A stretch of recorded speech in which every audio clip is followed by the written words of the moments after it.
उफ, मेरी तो समझ नहीं आ रहा डॉक्टर साहब कि कहां से शुरू करूं मैं। बात दरअसल यह है कि पिछले 10 दिन से मुझे लगता है कि मैं अपने उस भाई को देखता हूं जिसकी परसों पहले मौत वाक़ई हो चुकी है।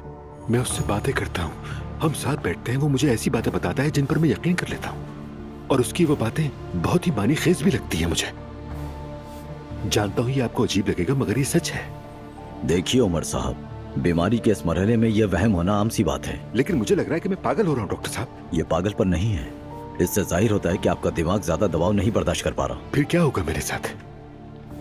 अगर आने वाले दिनों में भी ऐसे ही वहम होता रहा और मैं उस पर यकीन कर लूं, तो फिर क्या होगा डॉक्टर साहब? मैं इस हालत से कैसे निकलूंगा? अब तो समझ ही नहीं आता कि सच क्या है, झूठ क्या है, और हत्या के फरेब क्या है। उमर साहब, बदकिस्मती से इसका सिर्फ एक ही हल है, और वो है ऑपरेशन। मगर आपने तो पहले कहा था कि ये मुमकिन नहीं है। जी, मुझे याद है, मैंने बिल्कुल कहा था ऐसा, मगर बीमारी की तेजी से बढ़ती हुई हालत ने हमारे लिए कोई और रास्ता नहीं छोड़ा। हाँ, अगर इसके लिए आप राजी हैं तो हम कोशिश करके देख लेते हैं। क्या मेरे बचने का कोई इम्कान है?